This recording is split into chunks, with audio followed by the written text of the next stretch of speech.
Bismillahirrahmanirrahim. Assalamualaikum warahmatullahi wabarakatuh. Waalaikumsalam warahmatullahi wabarakatuh. Alhamdulillah, salatu wassalamu ala rasulillah wa ala alihi wa sahbihi wa man walah wa ba'd. Saudariku dimanapun teman berada, semoga kita semua senantiasa diliputi oleh rahmat, kasih sayang, karunia dan keberkahan si Allah Subhanahu wa taala.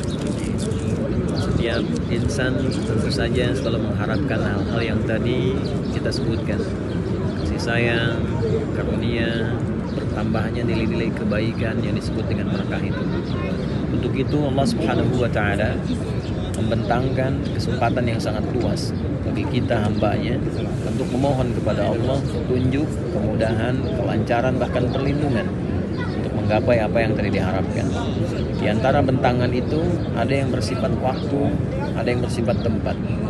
Bahkan dalam hal waktu, Allah Subhanahu wa taala membentangkan kepada kita dari mulai waktu harian, siangnya ada, malamnya ada, bahkan dari subuh sampai dengan kita tertidur kembali.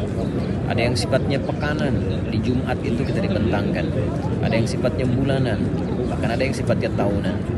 Semua akumulasi dari waktu harian itu kemudian menjadi waktu pekanan, waktu bulanan, dikumpulkanlah dalam satu bulan yang disebut dengan Ramadan. Itulah sebabnya Ramadan menjadi istimewa, karena siangnya berkah, malamnya berkah, amalnya berkah. Energi kita walaupun makannya sedikit itu bisa digunakan untuk meningkatkan banyak ibadah.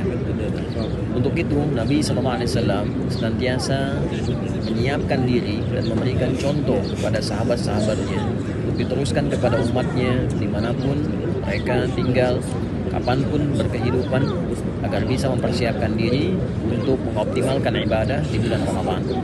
Persiapan itulah yang Nabi SAW khususnya mulai dari sejak bulan Sya'ban.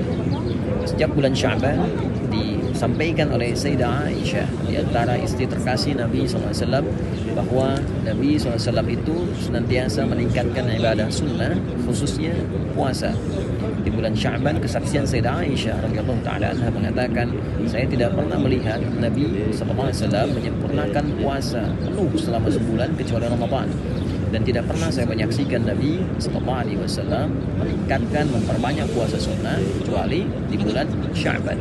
Jadi bila dibandingkan dengan puasa sunnah di bulan-bulan yang lain, tercatat, terdokumentasikan dalam kitab-kitab hadis bahwa Nabi SAW banyak menunaikan puasa di bulan Sya'ban. Jadi bukan tanpa alasan puasa itu, tapi puasa yang dicontohkan langsung oleh Nabi untuk menyiapkan dan mengadaptasikan fisik kita menjelang Ramadan. Jadi puasa bukan hanya melatih kita tahan lapar dan haus, tapi puasa juga melatih kita untuk meningkatkan kedekatan kita dengan Allah Subhanahu wa taala. Untuk itulah orang yang membiasakan puasa di bulan Sya'ban, secara fisik Ramadan tidak akan kaget. Secara fisik saat Ramadan energinya bisa diarahkan untuk ibadah, alih-alih membiasakan boleh menahan lapar dan haus. Orang yang meningkatkan ibadah, ritual, intelektual, fisikalnya di bulan Sya'ban, maka saat masuk Ramadan dia sudah terbiasa. Tinggal nanti bagaimana menyusun amalnya saat Ramadan, program apa yang akan dioptimalkan dengan kesiapan di bulan Sya'ban itu, maka Ramadan akan lebih terasa maksimal. Yang kedua, Nabi SAW juga memberikan pesan yang sangat kuat di dalam salah satu hadisnya, bahwa Sya'ban adalah bulan viral. Sya'ban adalah bulan viral. Viral diangkatnya amalan di hadapan Allah Subhanahu wa taala. Jadi Nabi mengatakan, saya menginginkan dan sangat mencintai saat bulan Sya'ban itu begitu amal saya diangkat, saya dalam keadaan yang baik. Ini memberikan pesan yang kuat bahwa kita betapapun dan bagaimanapun banyaknya aktivitas kita senantiasa diberikan pengawasan oleh Allah Subhanahu wa taala dan diberikan penegasan bahwa suatu saat amal kita akan diungkap, amal kita akan disingkap, kalau bukan di dunia tentu dibuka di akhirat. Untuk itulah Sya'ban menyiapkan kita untuk senantiasa berintrospeksi diri, perilaku yang baik sebelum kita sampai ke Ramadan, mengoptimalkan semua latihan itu.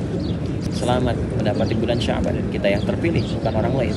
Untuk itulah kita buktikan di hadapan Allah Subhanahu wa taala kita bisa menjadi lebih baik, menyiapkan diri lebih mulia, dan kita songsong Ramadan, mudah-mudahan berkah untuk semua.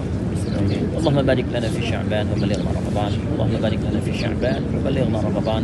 Allahumma barik lana fi Sya'ban wa balighna Ramadan. Sallallahu ala sayyidina Muhammad wa ala alihi wa sahbihi ajma'in. Alhamdulillahi rabbil alamin. Ali Hidayat, Masjidil Haram, Makkah Mukarramah. Assalamualaikum warahmatullahi wabarakatuh. Waalaikumsalam.